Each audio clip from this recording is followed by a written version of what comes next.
Once you buy this tower, it's probably going to win the game for you automatically, but there is a huge catch. So the tower in question is a tier 5 Bloon Crush, and that catch is what Ninja Kiwi is trying to desperately fix, because I feel like people are skipping a little bit onto this tower. So we're talking about the tier 5 Bloon Crush, which is a tower that stuns and also pushes back balloons, and when you upgrade from the 4th to the 5th tier, it also works on mob class balloons. So what is the problem with this thing? So first off, let me just get the heavy bombs. We're going to be going for the 402 and eventually the 502, and before we talk about the Bloon Crush, let me just tell you guys about what is the problem with the 4th tier going into the 5th tier. So the 4th tier balloon impact can push back balloons just like the Bloon Crush can do. It just only works on smaller balloons. It doesn't work on mob class balloons, but this thing is easily solvable. Now the problem with the tier 4 while going for the tier 5 the Bloon Crush is that this thing cannot defend by itself, and the save up is not smooth. It's not a natural one, so you're going into a $60,000 upgrade with a tower that essentially cannot deal with mob class balloons. Neither of those things are actually the catch or the problem with this thing. Let me just see if I can get the 3rd tier, the really big bombs. I know that my placement is whack, but that's on purpose like that, and it's gonna be close, but no, it's not gonna work. I'm having some trouble with this round, so I'm gonna have an alchemist like this, and all of these placements are a little bit whack. I'm just gonna get this sub as well, just to get some extra damage. And the catch with this tower is actually the fact that this thing takes way too long to pop the balloons. That's exactly what Ninja Kiwi is trying to fix with this latest update. Once you get the Bloon Crush tier 5, this thing is probably gonna win the game by itself. It has a lot of pierce, it can push back all of these balloons. It doesn't care how many balloons you send it's gonna deal with them, and with the latest changes, its damage now got doubled from 12 to 24, and also if you go for the bottom pad, the frags, these frags now also do 24 damage, just like the main attack. So what this change essentially aims to do is it wants to reduce the stall time of the tier 5, because this thing is just absolutely abysmal. It takes way too long, and that is the catch with this thing. The catch is that once you buy the tower, you're just gonna have to fall asleep and then wake up 2 hours later, and it's still gonna be around 98 going on, right? So when you're going from the bottom crosspath, you obviously have some trade-offs, and the trade-off in this case is the attack speed. Now, if you want to be stunning the balloons, it's obvious that you're gonna need the attack speed, so that's why the top crosspath is the preferred one. Oh, wait a minute, let me just get the intel. Are we defending this? I think we are once we bought the intel. Yeah, there we go. But yeah, as I was saying, you want to go for the middle crosspath in general, just because it's the extra attack speed, so it's gonna, you know, lean into this stunning component that it has. But if you go for the bottom crosspath, you're gonna be getting more damage, and this is where heroes like Striker Jones and just, you know, these out buffs and the village buffs are gonna come really handy. And we do have the money for the balloon impact, so you know what, I'm actually gonna buy this thing and let's kind of watch. I think that the 4th tier, I'm 100% sure that the 4th tier pushes balloons back as well. It's just that the knockback is probably not as strong as the other one, and look at these frags. So I've not exactly used the 402, and I feel like these frags are actually doing a lot of damage. Look, oh my god, look at the range, look at the spread on those frags. Wait a minute, is this a tower that I've been sleeping on? I hope not, but these frags are absolutely demolishing everything. And it's round 39, and we're missing a lot of warp class damage, so I feel like this airburst dart sub is gonna need to pick it up or else. So let's see how we're gonna do. Let's just do a trial run. Let's not, you know, click anything. Let's just see how much damage we have. If we can pop the Moab layer, which we might be able, you know what, actually maybe these frags are doing, nah, it's just 3 damage. No, the frags are not doing anything to this guy. It's just 3 damage per shot that it does. Okay, so we got the pop actually. So if we can look at this thing, it's moving the back.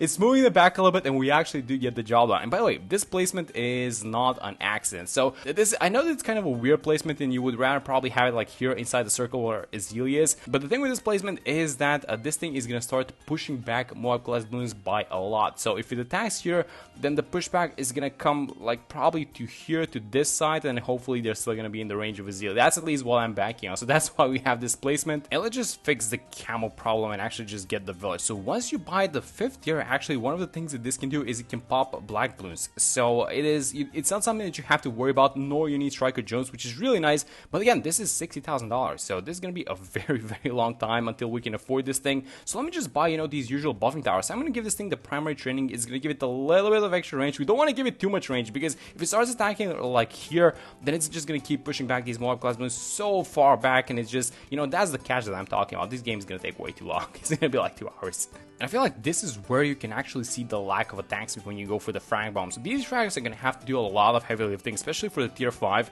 so we don't prolong the game, because I don't exactly want to be buying that much, you know, extra damage. We're going to need to buy something for the bat for sure, because this thing does not stun, nor it deals with the bad balloons in the first place. But I just want to see how it performs versus these 45 ceramics on 46 and then the normal ceramics on 47. So let's just leave it like this, no alchemist or anything. Yeah, you can definitely see these guys are a little bit more spaced out than the ones with 47, and it's going to be, you know, I guess less balloons in general than 49, for example, but you can definitely see the lack of attack speed. So these balloons Bloons are making it through. Look at this thing, and if we had the attack speed, these guys, I'm pretty sure they would have been like permanently kept in place. I'm actually going to go into a 4, let's just keep it as a 4-2-0 because I think this Alk is going to be able to buff Azili and the bomb. Let's just check. And so now that we got a little bit of extra attack speed with this guy, is this setup going to be enough so that we can save up $60,000? Just see, does the extra attack speed help and how much does it help? And I feel like, I mean, you also get a little bit of extra damage, right? It's not just the attack speed. This seems to be helping a little bit, at least in comparison to round 47. But let's just see how we do versus these mob class balloons. So we get the level 8 on Azili, which makes her deal a lot more damage to mob class balloons. This is exactly why I wanted to get Azili and not Striker Jones, because Striker Jones doesn't solve our mob class damage problem. It only solves the,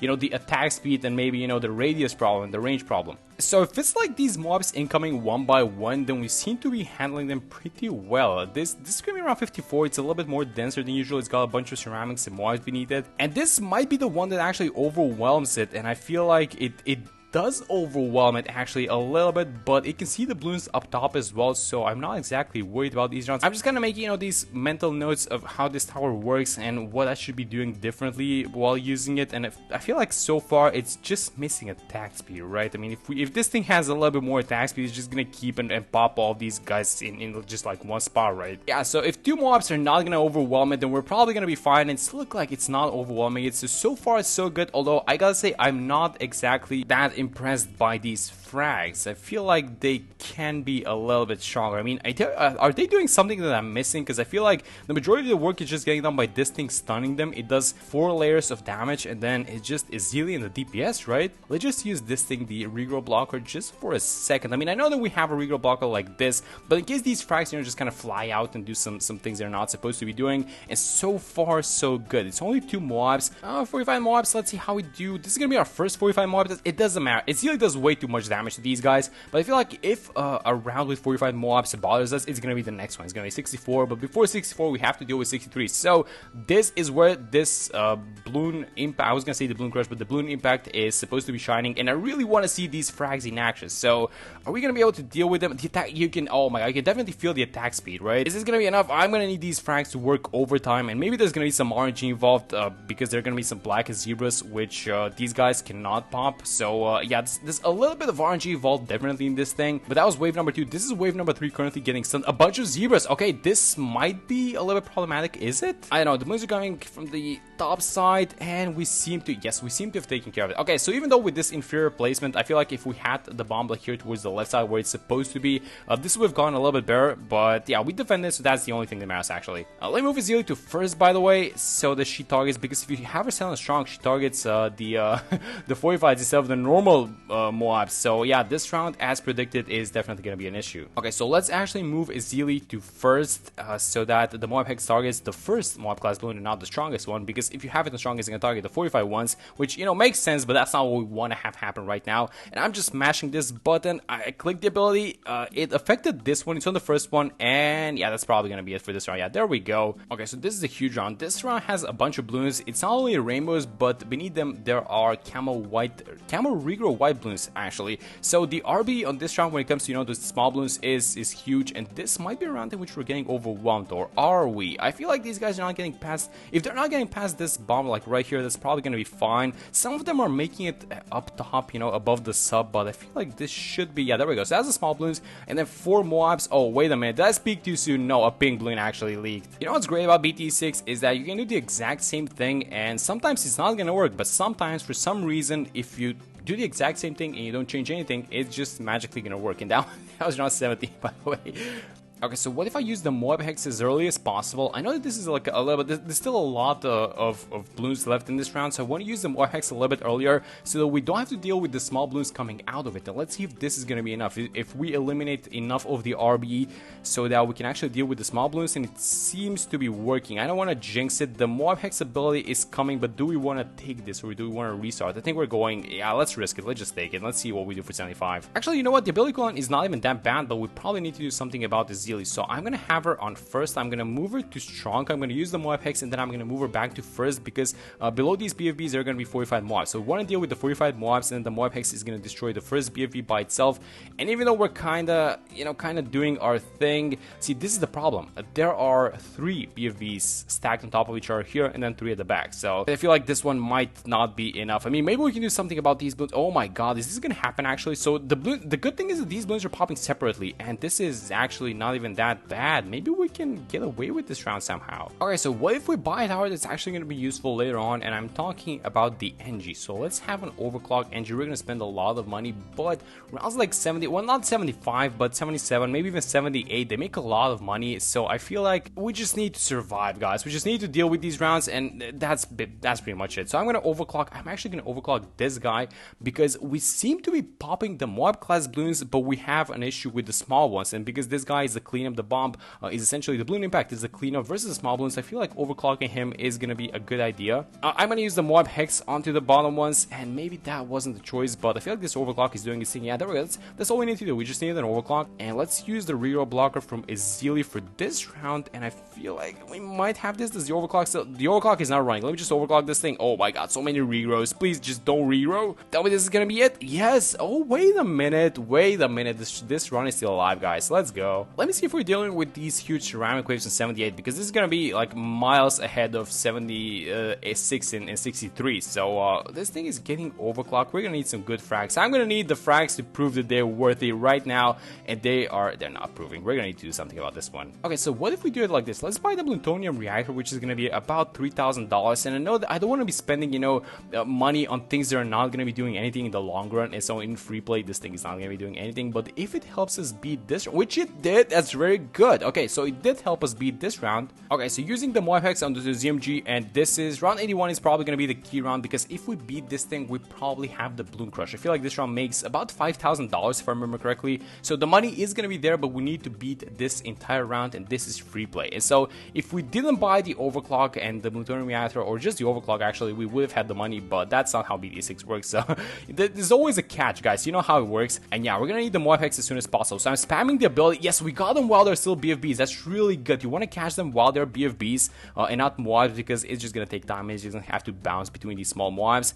And so we are gonna get a couple of these guys to disappear, but the question is how many, and the answer is not a lot. Is it gonna be enough? $58,000? I mean, all of them popped. We're missing about $1,000 right now. I'm gonna need this $1,000 right now. Just pop these guys. I see a bunch of Moabs. There's some DPS effect onto them. We actually got it. We actually got the money. That was amazing. That was perfect with the Moab Hex. Okay, so finally we get the Bloon Crush. Let's just buy up this thing, and we're gonna have 20 rounds to see how good this thing is. And this is exactly the reason why I wanted to place it like this, because you guys see where it pushes them back, but it's still gonna be in Azili's range, is what I was trying to do. And the thing with this one is that it now just got double damage, so it doesn't care about these balloons. Once you buy this tower, it's just gonna stall forever, and it's gonna keep all these balloons in place. You don't need to worry about anything. So the next time that we're gonna have to worry about round is gonna be round 100, but by the time round 100 rolls in, we're gonna have so much money to deal with the bad, it's not even gonna be close. And yeah, once you buy it, this thing just goes to town. So this is a little bit of the problem that I was talking about.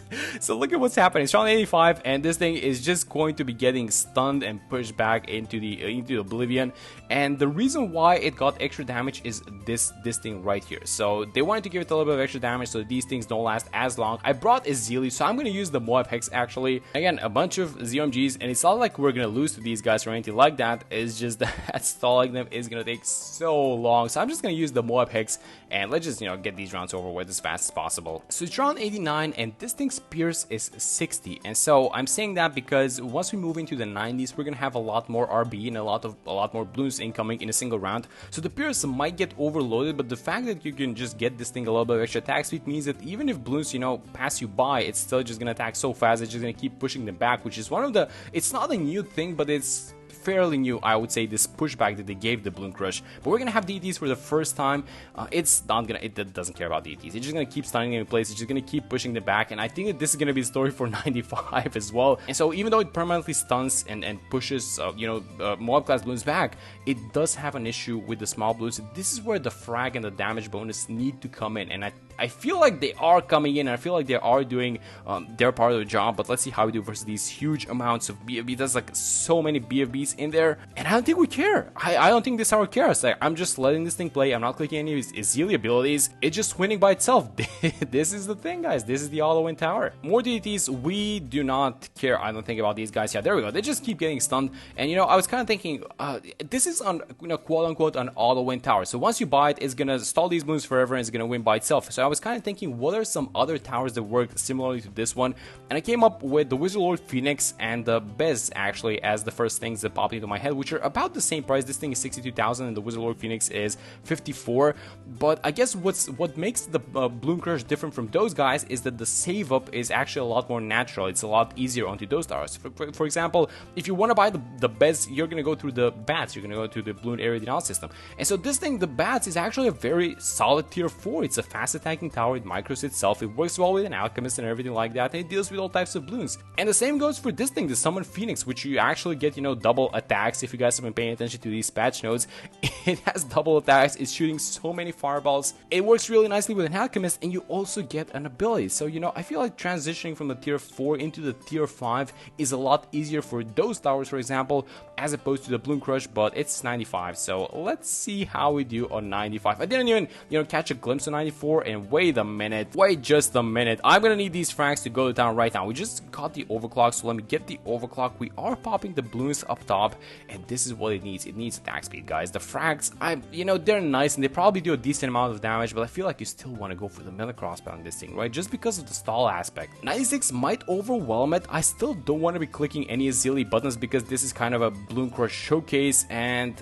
let me overclock this thing and let's see if it's gonna deal with all these guys. So I still have it on, yeah, I have it on first. I was just kind of checking if I maybe forgotten it to like strong or something like that, but it's still on first. And once you give it the extra attack speed from the overclock, it just deals with these guys, no problem. So here's what I'm gonna do. I'm actually going to use Ezreal's Mob Hex ability just so we deal with these UMGs a little bit faster. And one of the good things, actually, which I haven't talked about in a very long time, is that we have a lot of money. We have $62,000. So even if this thing is slacking a little bit, you can always, you know, buy something to help it out. But we're not gonna do that. We're actually gonna have to buy something for the battle around 100 because Ezreal is not getting level 20. But let's just watch it what it does versus 98. So I overclocked it, and there's gonna be a lot of balloons. And the thing with 98 is that these guys, these UMGs, they don't wait out in the back like they do at 96. So on 96, you see the BFBs first, and then you see the UMGs at the back. But that's not the case with 98. They just all come out together. And so if this thing's Pierce gets overloaded, it's probably gonna be on this round because I still see some 45 balloons, and I'm gonna need the 24 damage that this thing just got to pop off right now because I see some small balloons, and yes, they are actually leaking. Okay, so let's try to solve this round like this. I want to buy another overclock because the uptime on the tier 5s is not 100%, so I just want to keep overclocking this thing as much as possible just so we see if the problem is within the attack speed, and maybe we can get an answer on whether or not, you know, we should probably be going for the mill cross path, and if that's the better one, because I don't feel like we're missing that much damage as we're missing, you know, just these stuns going off on these balloons. So I'm watching the overclock, and as soon as it disappears, I'm going to use the second one. Yeah, there we go. It's not 100%, but now that we have the second overclock, look at this thing. It's so much better. It's keeping these guys at the back, right? Look at this attack speed thingy. So I think that this answers the question, because the bottom crosspad, the frags, they do offer you, you know, a little bit more cleanup. But then again, you don't exactly need cleanup if you can permanently stall all of the balloons coming out. So yeah, I guess that's a nice gimmick with the frags. So look at this thing. That's all it took, by the way, guys. It was just a little bit of extra attack speed. And I think that this kind of proves the point that you probably want to go for the mill crossband. The frag buff was nice and all, but you probably want more attack speed for this tower. So let's overclock it for the 45 deities. And in the process, I think we're probably going to need to, let's just see how, yeah, you know, look at this thing. These guys are just getting pushed back. This is not even funny. And for the bat, I guess we could just do what?